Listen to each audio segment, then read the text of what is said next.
Buenos días en esta nueva sesión del Congreso. Espero que pasen un día magnífico y que este día de Congreso pues cumpla las expectativas que ustedes tienen. La primera ponencia del día de hoy estará a cabo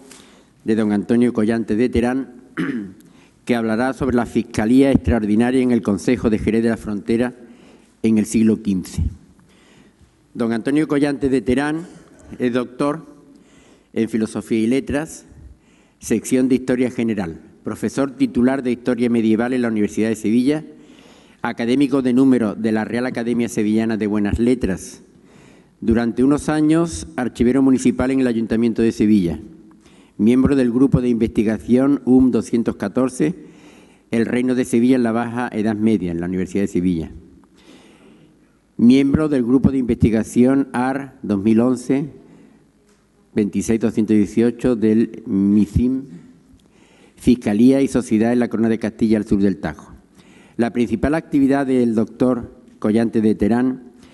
su principal actividad investigadora, se ha desarrollado en torno al mundo urbano en sus diversos aspectos, sobre todo en Andalucía, entre los que sobresalen 4: el urbanismo centrado en Sevilla, organización del espacio, las corporaciones de oficios, la hacienda concejil y la fiscalidad. Tiene la palabra don Antonio Collante de Terán. Muchas gracias. En primer lugar, quiero agradecer a la comisión encargada de este congreso y en especial porque fue el que me lo pidió, Manuel Barea, el que me pidiera y que participase en el mismo. Creo que este tipo de congresos son importantes porque permiten poner al día,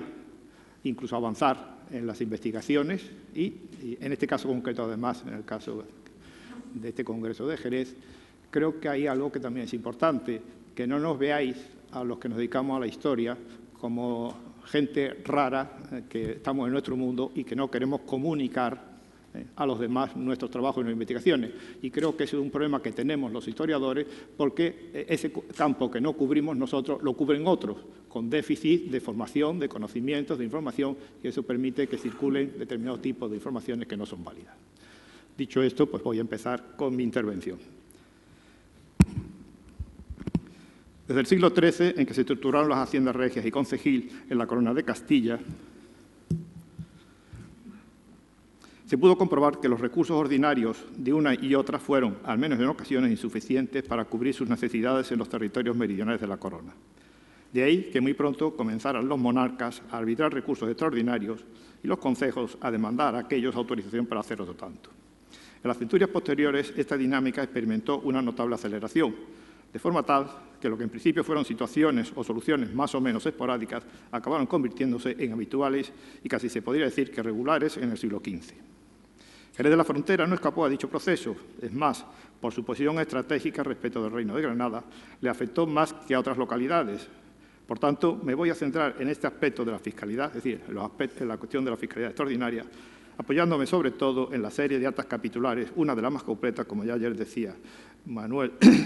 una de las más completas a pesar de sus lagunas.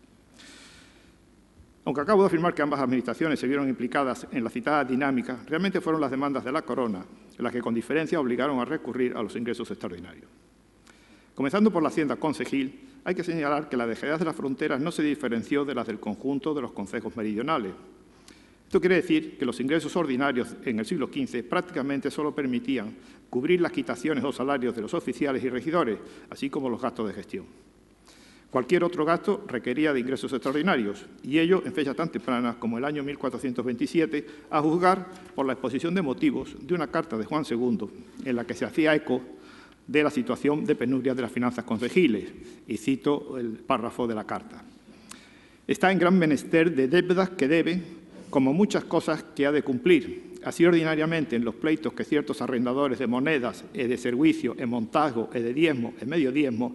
y de otras personas que contra esta dicha ciudad han movido, y por lo que de cada año habedes a dar a mi corregidor, que en esa ciudad está.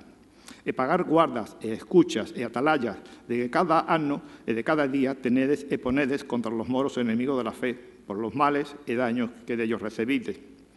e para outras cosas que de cada día son menester cumplideras a mi servicio. E que según los propios que la dicha cidad ha, por ser pocos, non los podedes cumplir. E que vos abdeudades ou adeudáis para pagar tales deudas, e a veces de facer outras de nuevo, de que decide que a esa cidad nacen muchas costas e damnos. Por ende, que porque esto se reparase en la dicha ciudad pudiese salir de las dichas deudas, que me pedía de por merced diese licencia y mandase que pudiese poner alguna imposición. Hasta aquí la cita. Como refleja el mencionado texto y las actas capitulares, entre esos gastos sobresalen las obras públicas, ya fuesen para mantenimiento o reparación de las existentes o para dotación de nuevas infraestructuras. En segundo lugar, los pleitos, que se fueron incrementando a medida que avanzaba la centuria, y los que adquirieron una considerable dimensión los derivados de la fiscalidad, a consecuencia de los retrasos en los abonos y otras circunstancias. Y, en fin, la cancelación de las numerosas deudas que se fueron contrayendo. Aparte de estas tres grandes partidas del gasto, a lo largo del siglo se pueden encontrar otras que obligaron a arbitrar recursos extraordinarios, por ejemplo, el envío de mensajeros o representantes a la corte para tratar los asuntos más diversos. Así como a Sevilla, por lo general relacionados con el pago de los servicios e impuestos, pues en ellas se encontraban los recaudadores regios. Otro tipo de gastos, sufragar los que se producían por la venida y estancia de los reyes en la ciudad, e incluso en ocasiones hubo que buscar dinero para pagar a las propias quitaciones, es decir, los salarios de los oficiales, ya que su importe se había destinado a otros fines, como el salario del corregidor o los generados por la mencionada venida de los monarcas, por no hablar de peticiones de estos o de nobles a los capitulares, etc. Hay otro concepto de gasto muy importante, que aunque no era propiamente concejil por la procedencia de quien lo originaba, sin embargo, al ser abonado con cargo a los propios y rentas del Consejo, al menos en principio, habría que contemplarlo en este apartado. Me refiero al salario, ya aquí citado en el día anterior, me refiero al salario de los corregidores y de otros representantes del Poder Central enviados a la ciudad para resolver situaciones de crisis o efectuar investigaciones concretas, como es el caso de los pesquisidores. Aunque se trataba de funcionarios de la corona, según acabo de indicar, eran los concejos los que tenían que hacer frente a su salario, pero como quedaba claro en las cartas de nombramiento, en las cuales indefectiblemente los monarcas ordenaban que se les abonase con cargo a las rentas del concejo y en el caso de que éstas no fuesen suficientes, mediante derramas, con el agravante de que los mencionados salarios eran elevadísimos tanto en valores absolutos como relativos. Dado que su presencia fue bastante habitual, quiere decir que los déficits serían la norma. De hecho, muchos de los debates que se originaron en las sesiones capitulares giraron en torno al pago de los citados salarios. En fin, al ser Jerez de la Frontera el principal núcleo urbano en todo el sector meridional de la frontera con el Reino de Granada, se convirtió en un punto clave de su defensa, y de ello se derivaron gastos que fueron motivo de reiteradas demandas a los vecinos para hacer frente a los mismos. Por un lado, estaba la necesidad de mantener una vigilancia constante para prevenir las entradas o racias de los granadinos. De ahí la presencia de guardas encargados de esa vigilancia, para avisar de cualquier incidencia y así poder prevenir la defensa general y para alertar a los propietarios de ganados con el fin de que lo trasladaran a lugares seguros. Por otro lado, como ocurría en todas las poblaciones fronterizas, las entradas de partidas granadinas en territorio castellano, por lo general bajo la fórmula de racias, para apoderarse fundamentalmente de ganados y de personas, originaban la convocatoria de apellidos para rechazarlas, perseguir a los que habían entrado y recuperar el botín o para represalia. A diferencia de otras actividades a las que me referiré más adelante, este tipo de actividad, el gasto que generaba este tipo de actividad, corría por cuenta de las arcas consejiles. En un memorial de 1484 sobre los temas que se debían exponer a los monarcas se dice, y cito, que sus altezas sepan cómo esta ciudad tiene guardas puestas en tierra de moros, e para las pagar tiene echadas e puestas grandes imposiciones, e las non pueden cumplir. Que sus altezas manden que de sus rentas se tome parte alguna para le ayudar a las pagar e sostener, lo cual esta ciudad le tendrá en merced. Por ello, en 1485, es decir, el año siguiente, en que la frontera granadina se había ido alejando ya de Jerez gracias a la conquista de los años precedentes, en una sesión capitular, los capitulares dicen lo siguiente. Los dichos señores fablaron sobre razón que, pues ha placido a Dios en nuestros días la tierra de moros se ganase por el rey nuestro señor, que esta ciudad y sus vecinos debían ser aliviados de las imposiciones que en ella había, especialmente de aquellas que eran echadas para las guardas contra tierra de moros. Desgraciadamente, la ausencia de contabilidades municipales impide cuantificar estos desfases, es decir, en definitiva, estos déficits. Pero en uno de tantos debates sobre cómo hacer frente al incremento de gastos, en 1488 se evaluó esa diferencia entre ingresos y gastos en 250.000 más, es decir, 250.000 por encima de los ingresos ordinarios del concejo, cantidad que era consecuencia del salario del corregidor y de los oficiales, de deuda de préstamos, de mensajeros a la corte, etc. Pero, como he apuntado, el grueso de la fiscalidad extraordinaria fue consecuencia de las demandas de la Corona, las cuales se pueden agrupar en dos grandes bloques con bastantes conexiones entre ambos. Por un lado, el pago de los servicios o las ayudas que los reyes prácticamente de forma casi anual demandaban a los súbditos. Y por otro, los gastos militares, con la salvedad de que en la mayor parte de los casos aquellas ayudas, aquellos servicios demandados también estuvieron destinados al mismo fin. Por lo que se refiere a los servicios concedidos por las Cortes, su reiteración a lo largo de la centuria y el que se fraccionasen en varios años hicieron que fuesen prácticamente anuales, regularidad que se consolidó cuando fueron sustituidos en 1478 por la contribución de la Hermandad. Por lo que se refiere a los denominados gastos militares, Jerez de la Frontera, al igual que el resto de los territorios castellanos, y especialmente los andaluces, tuvo que participar con hombres, mantenimientos y logística en las operaciones que los reyes llevaron a cabo contra el Reino de Granada, así como en las guerras civiles del reino, todo lo cual supuso nuevos gastos que se cargaron sobre los vecinos y moradores. Sin embargo, no acabó aquí la implicación de los jerezanos en los gastos militares, pues los reyes les encomendaron otras funciones, las cuales les supusieron un alto coste. Así, tras la conquista de las plazas de Jimena, Castellar o Estepona, primero tuvieron que garantizar el control de las mismas y luego abastecerlas mediante el envío periódico de recuas escoltadas por tropas de caballería para evitar los ataques de los granadinos. A pesar de los esfuerzos realizados, algunas de dichas operaciones se demostró inviable, como ocurrió con Estepona, que obligó a abandonarla y a destruirla. Los capitulares jerezanos tuvieron siempre muy presente este papel desempeñado en la frontera, y ahí que cada vez que los reyes les solicitaban cualquier aportación a las operaciones militares, esgrimieran los servicios prestados y los menesteres, es decir, las dificultades que de ellos se derivaron, con el fin de reducir el volumen de las ayudas demandadas. Reclamaciones que apoyaban con un doble argumento. De un lado, lo gastado, es decir, lo maltrecha que estaba la población, debido a los servicios prestados, de otros que al tener que acudir con sus vecinos a varios frentes, las talas granadinas u otras operaciones del Reino de Granada, según los casos, y al mismo tiempo destacar contingentes en Jimena o Castellar, la ciudad quedaba desguarnecida y podía ser atacada por los granadinos. En principio, una parte de los gastos de todas estas actividades militares eran asumidos por la Hacienda Regia, precisamente a través de esos servicios de cortes antes mencionados y de las contribuciones de la Hermandad, en los que, como ya he señalado, también participaban los jerezanos. Pero normalmente las ciudades tenían que adelantar dichos gastos, o parte de ellos, y no siempre la devolución era posible o inmediata. Pero es que, aparte de esto, las ciudades tuvieron que efectuar nuevos repartimientos para hacer frente al pago de las levas y mantenimientos, a tenor de cómo se expresaron los capitulares jerezanos en 1489,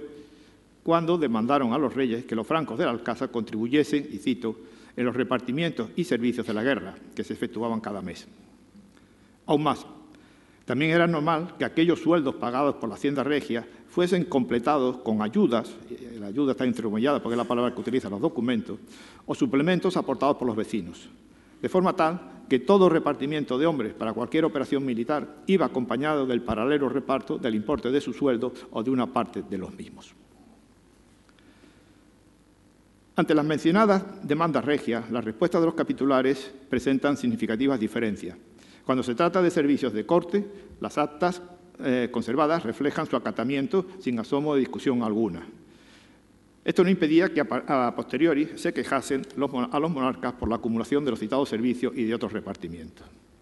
Sin embargo, no ocurrió lo mismo con las restantes demandas, sobre todo con los repartimientos de hombres y mantenimientos para operaciones militares. Normalmente dieron lugar a debates en el seno del Cabildo por los perjuicios que de ellos se derivaba para los vecinos. Debates que terminaban con el acuerdo de enviar representantes al rey, al capitán general de la frontera o a quien estuviese al frente del operativo, con el fin de anular o reducir la mencionada aportación. negociaciones que podían durar semanas y que en ocasiones les permitió rebajar su participación, aunque en la mayoría de los casos acabaron cumpliendo las órdenes inicialmente recibidas. Como ya he indicado, uno de los argumentos más repetidos para cuestionar las peticiones regias fue la importancia de los servicios prestados en el control y defensa de la frontera y, en relación con ellos, el desgaste que suponía para la economía de los vecinos y de la propia ciudad, todo lo cual hacía muy difícil cumplir las mencionadas peticiones. Dado que la década de 1430 conoció una reactivación de la guerra de desgaste contra Granada, este argumento fue casi constante, pues las demandas de levas, de hombres y de mantenimiento para los movilizados y para abastecer los reales se encabalgaban unas con otras, y además estaba la obligación de abastecer a Jimena y Castellar. Otro argumento fue el de la despoblación de la ciudad. Con frecuencia denunciaron que muchos vecinos se marchaban a los lugares de señorío próximos o incluso a Sevilla, lo cual tenía una doble consecuencia, negativa, por supuesto, para la ciudad. Por un lado, que el descenso de la población suponía poner en peligro la defensa de la ciudad y del territorio frente a los granadinos. Por otro, que el que no se pudiese recaudar las cantidades asignadas, como afirmaba el 24 Esteban de Villacreces en 1496, quienes se marchaban eran los caudalosos.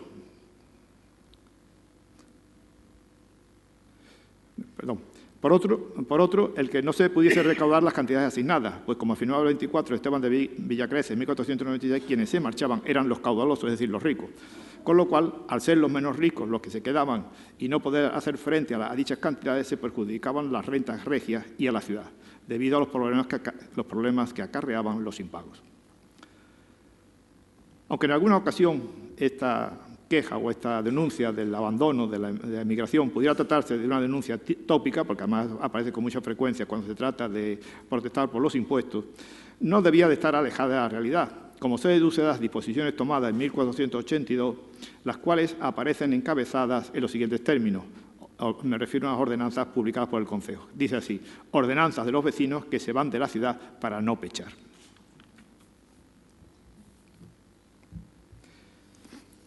Una vez establecida la necesidad de recurrir a los ingresos extraordinarios, la decisión inmediata era fijar el procedimiento de recaudación, ya que, salvo en los casos de las monedas que eran arrendadas por la Hacienda Regia y de los pedidos, respecto a los cuales solo he detectado la percepción mediante impuesto directo, en el resto sí se debatió sobre qué sistema adoptar. Incluso del contexto en que la cuestión se trató, en bastantes ocasiones quizás se pudiera deducir que la opción inicial era el repartimiento de rama, es decir, el impuesto directo, mientras que la imposición o impuesto indirecto o sisa se planteaba como alternativa a este. En general, para los poderes locales, las ventajas de uno u otro sistema estaban relacionadas con la percepción que los vecinos tenían de los impuestos. Desde esta perspectiva, en la documentación jerezana se observa con frecuencia una consideración negativa hacia los repartimientos, es decir, hacia el impuesto directo, aunque se era consciente de la ventaja de la supuesta agilidad con que se podía efectuar su recaudación. Cito: «Dijisteis que lo que nos mandamos por las dichas nuestras cartas no se podía bien hacer, porque cuando nos quisiésemos servir de esa dichacidad de gente o de otros servicios que fuesen necesarios de se cumplir luego, que echándose la paga por sisa y no por repartimiento, que el tal servicio no se podría cumplir tan presto, porque lo que se echa por imposición se cogía por tiempo, poco a poco, de manera que la gente no se pagaría en tiempo, ni ningún servicio que no demandásemos hacer se podría cumplir, mayormente sellendo el dicho servicio en gran cantidad». Aunque en estos casos cabía el pago adelantado, como se hizo en distintas ocasiones, la validez de este argumento lo confirma el hecho de que al menos a finales del siglo, y sobre todo en relación con el abono de las contribuciones de la hermandad, cuando se acercaba la fecha en que debía efectuarse dichos abonos y no había dinero para ello, tuvieron que recurrir a derramas que se reembolsaban una vez cobradas las imposiciones. Ahora bien, hay que señalar que el citado argumento de la agilidad de los repartimientos tenía como contrapartida la dificultad de conseguir reunir el total de las cantidades demandadas en cada momento, por la resistencia o incapacidad de muchos vecinos y moradores a pagar, como se deduce de los numerosos pleitos y reclamaciones de los recaudadores. Así, el rechazo al impuesto directo, que posee una fuerte carga psicológica, en parte se justificó por la conflictividad que generaba su recaudación, debido a los abusos y a las fatigas que ocasionaba tanto a los vecinos como al propio proceso de recaudación, a consecuencia de esa resistencia. Los corregidores jerezanos de la década de 1450 solían aludir a los escándalos a que daban lugar los repartimientos de sus salarios, por lo que se inclinaron siempre por la imposición, a pesar de que en las cartas de nombramiento se especificaba que serían abonadas con cargo a los propios concejiles o, en su defecto, mediante ramas, como ya he indicado. También los reyes, debido a estas dificultades, acabaron a finales del siglo XV e inicios del siguiente decantándose por las imposiciones, por lo general a instancia de parte, como lo expusieron los monarcas en 1496. Y cito: «Sepades que Fernando de Herrera, jurado de esta ciudad, como jurado de ella, nos fizo relación por su petición que ante nos en el nuestro consejo presentó, diciendo que a causa de los servicios que los vecinos de esa ciudad nos han servido en las guerras pasadas, dice que muchos de ellos están pobres, y del todo se acabaría de perder, que no lo podrían sufrir si los pechos con que de aquí adelante nos hubiesen de servir, si hubiesen de pagar de la manera de los de hasta aquí, porque todos cargarían sobre los pobres, viudas y huérfanos, porque los otros se excusarían, unos por francos, otros por oficiales del cabildo y otros por cómitres y comendadores extranjeros. Y nos suplicó y pidió por merced que sobre ello proveyésemos, mandando que los pechos y derramas con que de aquí adelante esa dicha ciudad nos hubiese de servir se echasen por sisa o por imposición, o como la nuestra merced fuese». Fin de la cita. Si bien en principio se podía suponer que el interés por los impuestos indirectos partiría de los oficiales y regidores del concejo, porque les permitiría descargarse de parte de la contribución, sin embargo, no parece que este fuese el motivo. En primer lugar, porque, como consecuencia del sistema implantado para la recaudación de los impuestos, estos capitulares tenían la posibilidad de establecer un tope máximo al que no sería superado. Por otro lado, porque, como luego aludiré, estos capitulares tendieron a considerarse exentos del pago de esos impuestos y, por tanto, directos, y por tanto no le hubiera afectado. En tercer lugar, porque en ocasiones los defensores de las imposiciones fueron los corregidores, a quienes se les debe suponer que defenderían los intereses de los monarcas y no los de los nobles y caballeros. Y, en fin, porque en distintos momentos fueron los representantes de los colectivos vecinales o del común los que demandaron las imposiciones en vez de los repartimientos. Si bien es verdad que, como ayer se dijo, esa representatividad de las distintas collaciones y del común sería bastante relativa. De hecho, el argumento más reiterado a lo largo de la centuria fue que la imposición era preferible al repartimiento, es decir, al impuesto directo, porque así pagaban todos. Por lo que se refiere a los extranjeros, como ha puesto de relieve José Antonio Domingo Orance, su presencia era notable al menos a finales de la centuria, aunque sea difícil de cuantificarle. Por tanto, en tanto que no eran vecinos, no estaban obligados a pagar impuestos directos. Pero teniendo en cuenta que una parte de ellos serían comerciantes con una cierta estabilidad en la ciudad, es probable que los capitulares entendiesen que estos también debían de participar en los gastos, puesto que se aprovechaban de los servicios urbanos y sacaban beneficio de su actividad mercantil. Dado que legalmente, como acabo de decir, no podía exigirse impuestos directos, vieron en las imposiciones la forma de obligarles a contribuir. En cualquier caso, es cierto también que quizás, con ocasión de la Guerra de Granada, esa exención teórica de los extranjeros no fuese totalmente cierta, o al menos hubo una especie de paréntesis en la legalidad de las actuaciones, pues a juzgar por la queja de un genovés, Batista Mainel, que se declaraba estante, por tanto no vecino y por tanto no afectado por los impuestos indirectos en Jerez, dice la queja que le fue repartida cierta cuantía de maravedí por los gastos del cerco de Baza y en los años posteriores. Lo importante no es la queja en sí, porque lo de lo que se queja es que se ha valorado su hacienda en más de lo que él pensaba. Es decir, que no se queja de que le cobren impuestos, sino del volumen que le habían cobrado. En cuanto a los francos, que es el otro gran grupo al que afecta el tema de la exención y que genera las protestas,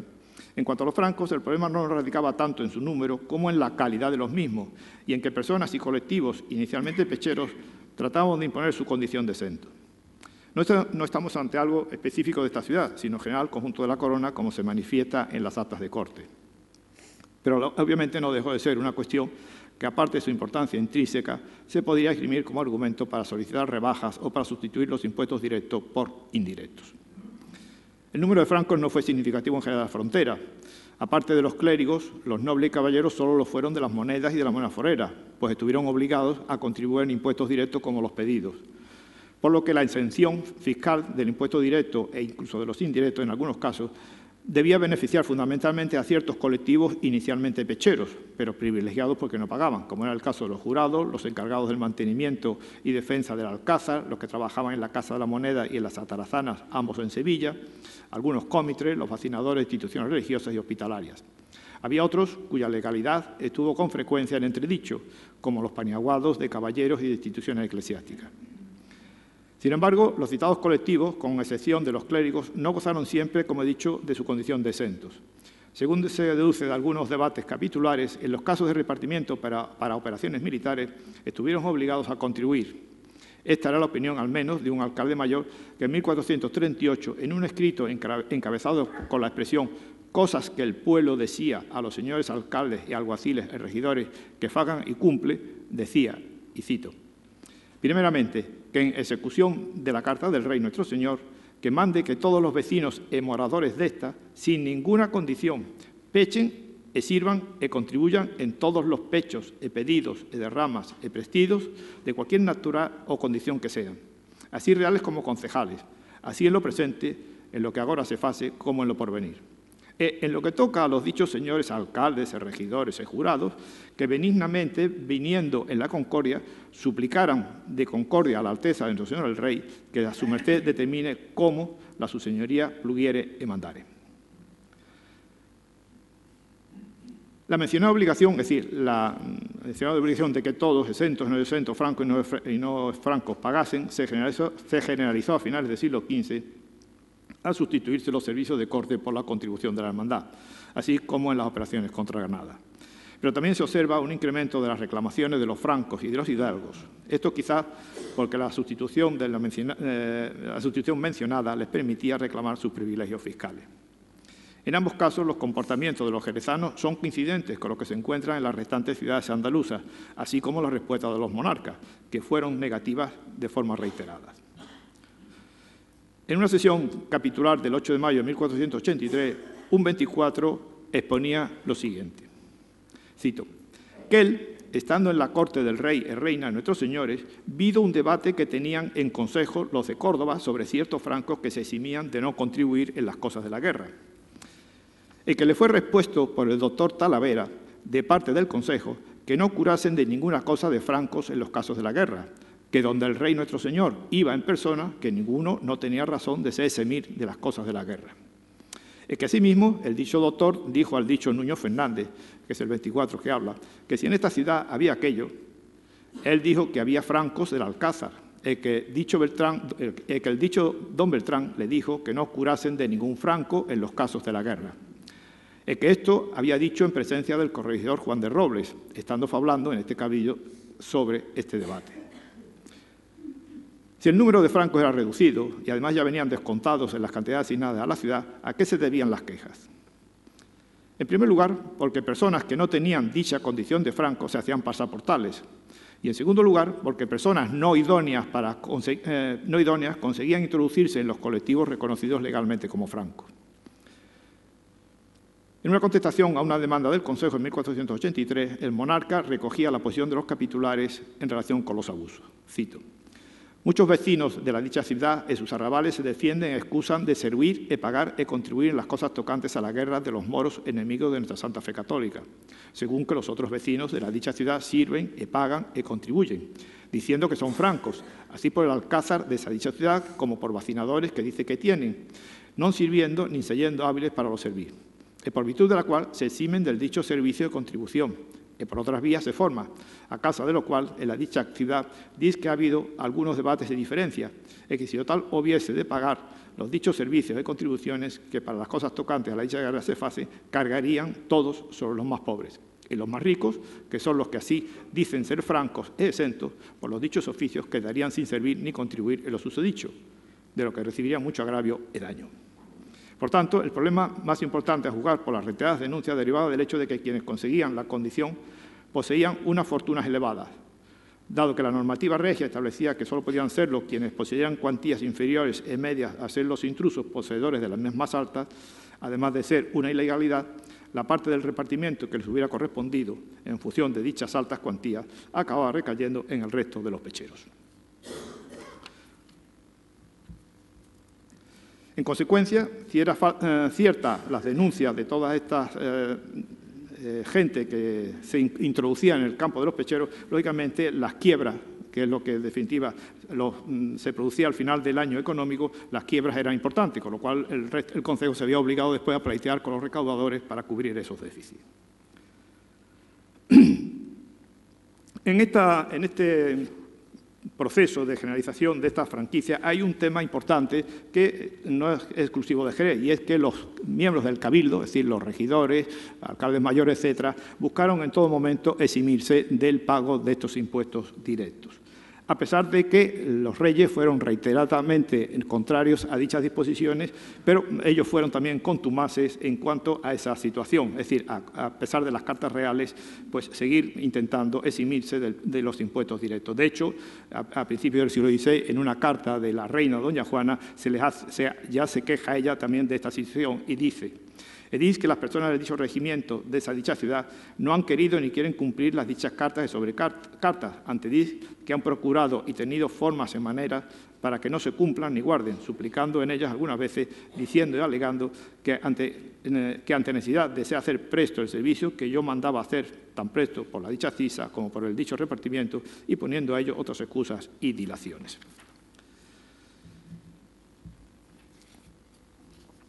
Más arriba indicaba que el punto de partida a la hora de plantearse cómo hacer frente a las demandas extraordinarias eran los repartimientos o derramas, es decir, recurrir a los impuestos directos, y por otro lado, que la justificación de las imposiciones es lo que más abunda en la documentación. Ambas consideraciones podían llevar a una apreciación errónea, al menos en parte, al considerar que las imposiciones acabaron generalizándose, sin embargo, nada más alejado de la realidad. En la práctica, los dos sistemas, el impuesto directo y el impuesto indirecto, convivieron a lo largo de la centuria XV en Jerez de la Frontera. Lo que sí se advierten son ciertas tendencias a la hora de recurrir a los impuestos directos o a los impuestos indirectos. Por lo que se refiere a los impuestos directos, se emplearon para el cobro de los servicios de corte. También se recurrió a ellos de forma generalizada para hacer frente al pago de los sueldos de las levas efectuadas para las distintas operaciones militares. También para el pago de los mantenimientos destinados a la tropa o para abastecer al Real. Para las recuas, el pago de las recuas de abastecimiento a Castellar y Jimena. Para hacer frente a represalias y, sobre todo, a las igualas y avenencias establecidas con los arrendatarios o recaudadores de las monedas y pedidos, con el fin de poner término a los pleitos surgidos con ellos a consecuencia de las deudas del cobro de los mismos, que es lo que planteaba antes con los quiebras o los déficits de las recaudaciones. Por su parte, a las imposiciones se recurrió generalmente para el pago de los salarios a los corregidores y a los pesquisidores, así como para el de las guardas de la tierra que controlaba la frontera y los restantes gastos que requiriesen la financiación extraordinaria. Posteriormente, ya a finales del siglo XV, cuando se introduce el servicio contribución de la hermandad, a partir de ese momento esa contribución o servicio ya no se cobró mediante impuestos directos, sino mediante cisas o imposiciones. Y lo mismo se hizo después ya con los nuevos servicios cuando se volvieron a implantar a partir de 1500. En todas estas ocasiones, es decir, los impuestos indirectos, en todas estas ocasiones los capitulares, salvo raras excepciones, tuvieron capacidad para decidir qué artículos serían gravados, las tasas a imponer y cualquier otra condición. Aunque no siempre se conocen las decisiones finales y no se han conservado documentación económica, la impresión es que en Jerez de la Frontera se siguieron pautas similares a las adoptadas en el conjunto de la corona, como echar imposiciones o cisas sobre los artículos de mayor consumo, pero asimismo, al menos en Andalucía, como en otras ciudades de Andalucía, en esta centuria, de esos productos de máximo consumo quedó excluido el trigo. En conclusión, la coexistencia de las imposiciones y de los repartimientos a lo largo de la centuria, pero sobre todo en los momentos de mayor presión fiscal, que coincidieron con las etapas de mayor actividad bélica, fue la fórmula que se consideró idónea para hacer soportable dicha presión.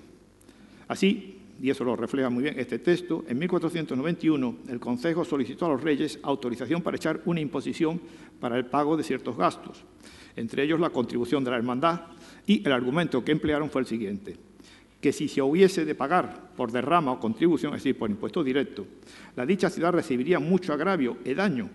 porque las contribuciones y repartimientos de la guerra eran tantos que la dicha ciudad no lo podría sufrir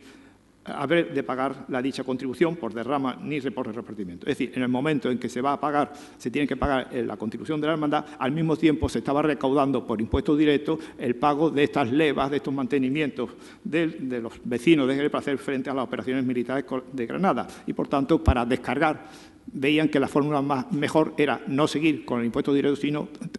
pagar parte de esos impuestos nuevos para el servicio mediante las imposiciones. Nada más. Muchas gracias.